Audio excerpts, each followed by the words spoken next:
No Brasil, conforme o último censo em 2010, existem cerca de 45 milhões de pessoas com deficiência, o que representa quase 24% da população brasileira.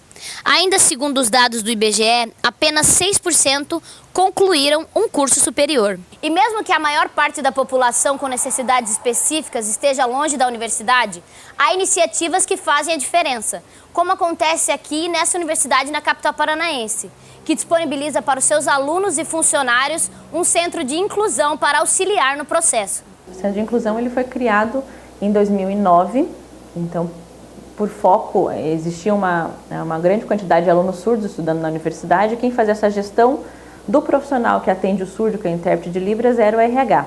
E aí, como aumentou a demanda de alunos surdos, o RH não conseguia mais dar conta de cuidar dessa atividade, e aí foi-se criado o Centro de Inclusão. Então, inicialmente, o Centro de Inclusão ele era voltado para aluno surdo, e aos poucos ele foi ampliando suas atividades, pensando no aluno como um todo. Aqui, além das adaptações arquitetônicas como rampas, pistas táteis e elevadores, o trabalho também consiste em mudar a atitude diante das diferenças. Mais ou menos 40 alunos fazem vestibular de banco especial, né? E não é só essa quantidade de alunos com necessidades específicas que acabam entrando na universidade. Então, uma das entradas para que a gente atenda é pelo vestibular.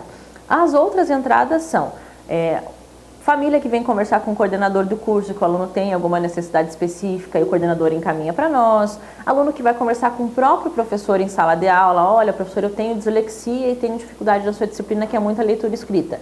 O professor encaminha para o centro de inclusão. O próprio aluno. Então, para todos os alunos, no primeiro dia de aula é apresentado o Centro de Inclusão como um apoio ao acadêmico aqui da universidade. Eu sabia que tinha no Centro de Inclusão, eu sabia que tinha alguns alunos que eu conheço e as intérpretes. Comecei a entrar na Universidade Positivo de 2013. Eu faço curso de sistema de informação, mas meu objetivo eu tenho interesse mais da tecnologia, então tive algumas dificuldades, programação, arquitetura, orientação a objeto, mas no momento que eu tentava interagir com os amigos para entender, para se adaptar, facilitar, uma aprendizagem da programação. Eu acompanho ele durante as aulas, durante trabalhos, reuniões referentes à disciplina, apesar que o Luan é bem independente, mas tem alguns alunos que a gente atende aqui que precisa estar em todos os momentos, porque não fazem a oralização, não fazem assim como ele, né? Não tem essa facilidade com a oralização, entender o que o ouvinte está falando, a outra pessoa está falando, e também se fazer entender através da voz. Então, alguns alunos surdos, a gente precisa ser a voz dele também.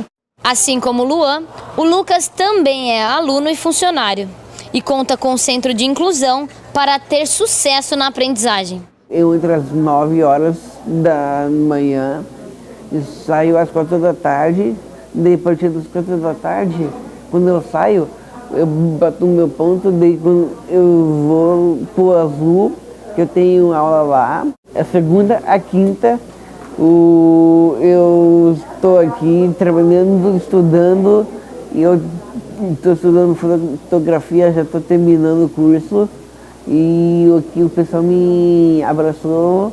O pessoal, eles são muita gente boa, como funcionário e como aluno também, eu gosto muito daqui. No início, quando o Lucas entrou no curso, a minha maior dificuldade não foi na minha aula, foi fazer com que os alunos aceitassem o Lucas. Então essa é a principal questão, não vem de uma questão do professor.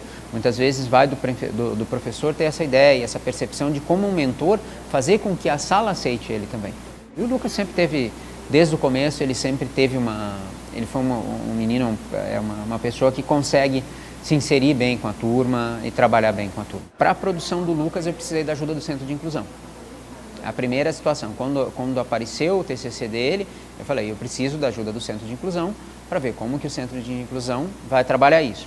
Porque algumas coisas, o que um trabalho de TCC exige, eu sabia que ele não conseguiria executar sozinho, e só com orientação. Ele teria que ter uma ajuda de terceiro, principalmente por questão técnicas. Eu sinto que como professor eu cumpri meu papel, né? Que é de ensinar todos como iguais, que esse é o princípio da inclusão, né? Outra grande mudança veio no ano de 2016 com a nova política de cotas. Com a nova regra, os alunos com deficiência passaram a concorrer aos 50% de vagas para os cotistas, junto com alunos de baixa renda, negros, pardos e indígenas. É um trabalho de formiguinha todo dia, né? Fala com um aqui, explica para outro ali, para que isso vá se disseminando e a gente consiga que a inclusão, que a palavra inclusão deixe de existir, né? Que tratar as pessoas com respeito seja natural e que a gente não precisa ter um processo de inclusão, que seja natural lidar com a diferença do outro.